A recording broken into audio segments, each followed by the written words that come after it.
Hello and welcome on the first part of how to avoid suicide. Well, we all maybe been there where we feel down or we have problems in our lives, divorces, problems, drug problems, alcohol problems, money problems. God, there is so many problems we can really list here. But just a little introduction to some problems we can actually solve very easily, and also any problem is not so big that we should choose suicide. What is suicide? I know many people, they've taken their own lives, but suicide brings an end to this world. For example, if you are in financial difficulties, there is a way out. If you are in a relationship problem or problems, there is a way out. If you are ill, yes, there is also a way out. Think positive. Think positive. We all know that positive attracts positive, negative attracts negative. So any problem you may have, even if it's a drug problem, think positive, find someone who can help you. There are many ways. Have a look on the internet. Also, if you are addicted to the internet, for example, social networks, there's also a way out of it. It doesn't help if you spend hours and hours just in front of the computer and the outside world becomes more and more strange to you.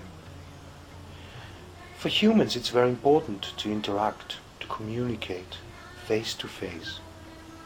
It's a lot easier to read expressions, and also it's much easier to argue about your own ideas, other ideas.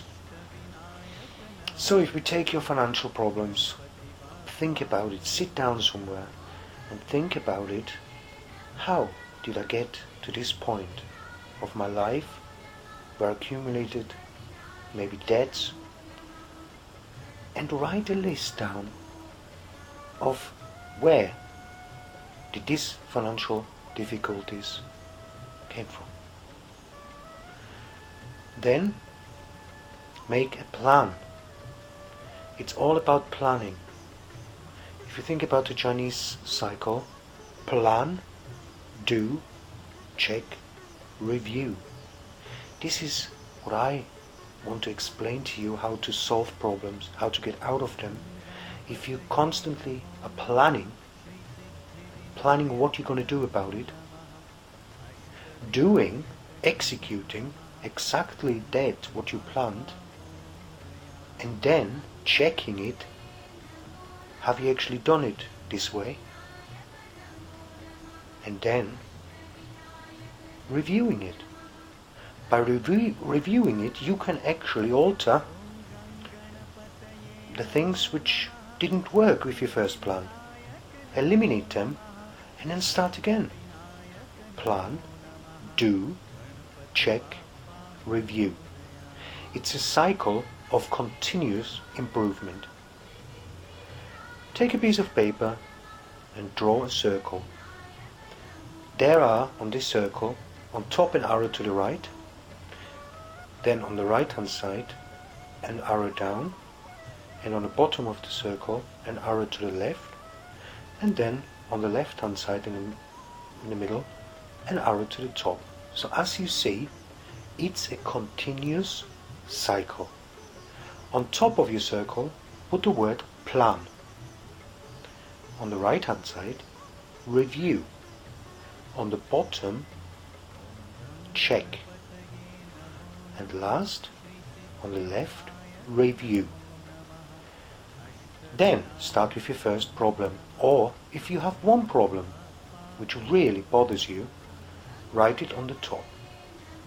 Let's take financial difficulties or problems. On the other bit of paper you already wrote down what or why you're in this situation. What factors did cause all that? So now we take the information you put down on the other piece of paper and start a plan. Write what you're gonna plan next to the word plan. This could be a few sentences, or you can take another sheet of paper and carry on there. The most important thing is you plan. You plan and take time to plan, because the longer you plan, the more intense and accurate your actions will be. Plan of what you're going to do, how to reduce or get rid of these financial difficulties. There is a way. Maybe some people have gambling addictions. How can I get over them? Make a plan of how you overcome your financial difficulties or any problem you may have. We take the example of financial difficulties. Then, after plan, do. Write down now when you start to execute or basically working your plan. It could be day by day, it could be week by week. How or what you're going to do to fight this problem. Then you will see after time that things will work, things maybe don't, but there will definitely be things that will work. And you will be amazed. Maybe all your plan is working. But what comes after? Do? Check. Now check back. Look at your plans and look at your actions to do. You can adjust it now. You can still make changes and see what worked, what didn't, and adjust them. And then we go to the next point. Review. Reviewing is very important as you start your cycle again. Maybe it worked 100%, maybe it worked 90%, maybe 50%, maybe 30%. You already started to improve, to get rid of the problem. Also, you can do this with any problem. Any problem you think it's a problem is there to be solved. For today, I don't want to overfeed you with information. For today, we had enough. We now want to go and practice this plan, do, check, review cycle. And don't worry, it will work. Nothing, and again, nothing cannot be solved. Think positive every day. The next audiobook I'm gonna start next week is The Power of the Universe, and how our thoughts work with the universe, and that positive attracts positive and negative attracts negative. You are the center of your own universe, and it's up to you who you let into your universe, your friends, people, and so on. It's up to you, not to anybody else, how you feel, how you let things into your universe. So until then, I hope you try this cycle, which I call the continuous improvement positive cycle. And you can always email me and let me know your experience and how you feel. And here is my email address.